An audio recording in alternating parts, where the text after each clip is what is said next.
ఇంద్రకీలాద్రిపై 10వ రోజు దసరా శరన్నవరాత్రి ఉత్సవాలు ఘనంగా జరుగుతున్నాయి. మహిషాసుర మర్దిని అమ్మవారికి సారె సమర్పిస్తున్నారు ఉత్సవ కమిటీ సభ్యులు. భక్తులకు ఎలాంటి ఇబ్బందులు తలెత్తకుండా ఏర్పాట్లు చేశామన్నారు. ఈ 10 రోజులు అమ్మవారి సన్నిధిలో సేవ చేయడం ఎంతో ఆనందంగా ఉందన్నారు. కమిటీ సభ్యులు కూటమి ప్రభుత్వానికి ధన్యవాదాలు తెలిపారు. దీనిపై మరింత సమాచారాన్ని మా ప్రతినిధి సాహిత్య అందిస్తారు.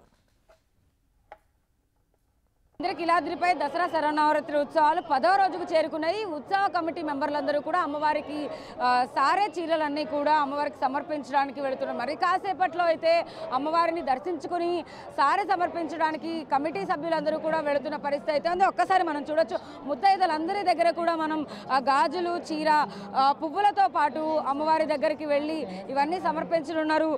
10 రోజుల పాటు కూడా సజావుగా ఇంద్రకీలాద్రిపై దసరా ఉత్సవాలన్నీ కూడా జరిగాయి. అన్ని 11 రోజుల అవతారాలు కూడా అమ్మవారు భక్తులందరికీ దర్శనమిస్తూ ఉన్నారు.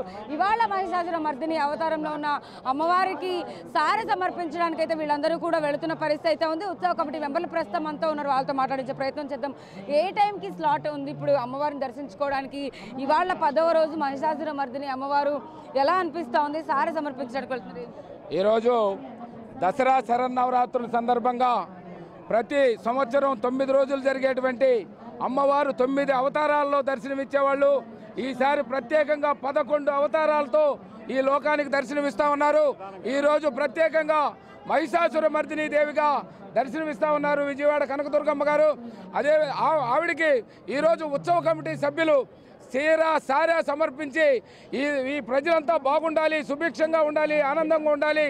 నారా చంద్రబాబు నాయుడు గారి నాయకత్వంలో ఈరోజు లక్షలాది మంది భక్తులకి సౌకర్యవంతమైనటువంటి దర్శనాన్ని ఇవ్వడంతో పాటు విఐపీల కట్టడిని కూడా తగ్గించి వాళ్ళకి ఇచ్చిన స్లాట్ ప్రకారమే వాళ్ళు దర్శనం చేసుకునే విధంగా సామాన్య భక్తులకి మంచి దర్శనాన్ని ఇవ్వగలిగాం. ఈ 9 రోజులు 10 రోజులు కూడా చాలా ఏ విధమైనటువంటి ఇబ్బందులు కలగకుండా, ఎక్కడ అడావుడి లేకుండా ప్రతి భక్తుడికి అమ్మవారి దర్శనాన్ని కలిగించగలిగాం. ఈరోజు ఉత్సవ కమిటీ ఆధ్వర్యంలో చీర సారే అమ్మవారికి సమర్పించి అందరికీ శుభాలను ఇవ్వాలని కోరుకుంటూ అందరికీ దసరా శరన్నవరాత్రి శుభాకాంక్షలు తెలియజేస్తా ఉన్నాం. మొత్తం ఎంతమంది కమిటీ సభ్యులు ఉన్నారు? ఎంతమంది లోపలికి వెళ్ళి అమ్మవారికి సమర్పిస్తున్నారు? దేవీ శరన్నవరాత్రులో భాగంగా రాష్ట్ర ప్రజలందరూ కూడా దేవీ శరన్నవరాత్రుల శుభాకాంక్షలు తెలియజేస్తూ, ఏదైతే దేవీ శరన్నవరాత్రుల్లో ఉత్సవంలో భాగంగా రాష్ట్ర ముఖ్యమంత్రి వర్యులు నారా చంద్రబాబు నాయుడు గారు ఏదైతే కూటమి ప్రభుత్వంలో ఉన్నటువంటి ప్రముఖుల్ని చాలామందిని కూడా 96 మందికి పైచులుగ్గా ఈరోజు ఉత్సవ కమిటీ సభ్యులుగా నియమించడం జరిగింది. ఏదైతే 10వ రోజైన మహిషాసుర మర్దిని దేవిగా అమ్మవారు దర్శనమిస్తూ ఉన్నారు. దీంట్లో భాగంగా ఏదైతే ఇంద్రకీలాద్రిపై వేచి ఉన్న అమ్మవారిని ఉత్సవ కమిటీ సభ్యులందరూ కూడా అమ్మవారికి చీర, పట్టు వస్త్రాలతో చీరాసారం కూడా అమ్మవారికి సమర్పించడం జరుగుతూ ఉంది. ఈరోజు అందరూ ఉత్సవ కమిటీ సభ్యులందరూ కూడా మనస్ఫూర్తిగా కోరుకునేది ఒకటే, రాష్ట్ర ప్రజలందరూ కూడా ఆయుర ఆరోగ్యాలు, సుఖ సంతోషాలతో నూరేళ్ళ ఆరోగ్యంగా ఉండాలా, పాడి పంటలతో వర్ధిల్లాలా.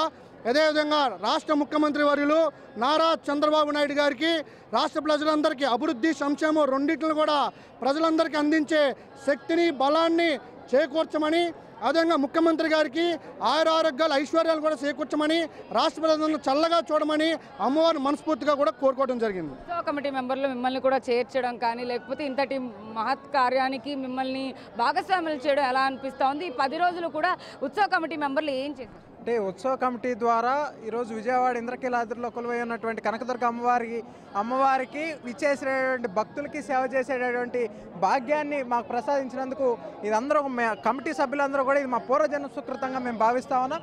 అదేవిధంగా ఈరోజు సారి సమర్పించుకోవడం అనేది కూడా నిజంగా చాలా సంతోషంగా ఉంది. అమ్మవారిని మేమందరం కూడా ఒకటే కోరుకుంటా ఉన్నాం, రాష్ట్రం బాగుండాలి. ముఖ్యమంత్రి గారు చంద్రబాబు నాయుడు గారు, ఉప ముఖ్యమంత్రి పవన్ కళ్యాణ్ గారు రాష్ట్రాన్ని సుభిక్షంగా పరిపాలించే విధంగా అమ్మవారి వారికి శక్తిని ఇవ్వాలని కూడా కోరుకుంటా ఉన్నాం. కూటమి ప్రభుత్వం అధికారంలోకి వచ్చిన తర్వాత అందరినీ కూడా అందరికీ ఛాన్స్ ఇస్తూ మొత్తం అందరినీ కూడా కమిటీ సభ్యులుగా చేర్చింది. ఈ మహిళగా మీరు ఉన్నారు, ఇప్పటికే లోపలికి వెళ్ళి అమ్మవారికి సమర్పించబోతున్నారు, గాజులు కూడా మీ చేతిలోనే ఉన్నాయి. ఎలా అనిపిస్తుంది? చాలా సంతోషంగా అనిపిస్తుందండి. ఏదైతే రాజధాని లేక అనాథగా దిక్కులేని అమ్మవారికి సార్లు ఎంతమంది ఇచ్చినా ఈసారి రాష్ట్ర ప్రభుత్వం సార్ అనేది వచ్చింది. ఈరోజు 10వ రోజు మహిషాసుర మర్దినికి ఆ అమ్మవారు అందరూ అందరికీ ఆయురారోగ్య ఐశ్వర్యాలు, కేంద్ర ప్రభుత్వం నరేంద్ర మోడీ గారికి, అలాగే చంద్రబాబు నాయుడు గారికి, పవన్ కళ్యాణ్ గారికి కూడా, అలాగే కార్యకర్తలు అందరికి కూడా మంచి ఆయురారోగ్యాలు అమ్మవారు ఇవ్వాలని చెప్పి కోరుకుంటూ సారి సమర్పిస్తున్నామండి. అదే పరిస్థితి మొత్తం మీద ఏదైతే కమిటీ సభ్యులు అందరూ కూడా కలిసి ఏదైతే స్లాట్ను బుక్ చేసుకున్నారో అమ్మవారిని దర్శించుకుని మహిషాసుర మర్దిని అమ్మవారికి సారె సమర్పించడానికి అయితే అందరూ వెళుతున్న పరిస్థితి అయితే ఉంది. పువ్వులు, కాయలు, గాజులతో పాటు అమ్మవారికి చీర, సారె మొత్తం సమర్పించడానికి లోపలికి వస్తున్న పరిస్థితి కనబడుతుంది. వీడియో జర్నలిస్ట్ రాజ్ కుమార్తో సాహిత్య బిగ్ టీవీ, విజయవాడ. ఇంద్రకీలాద్రి.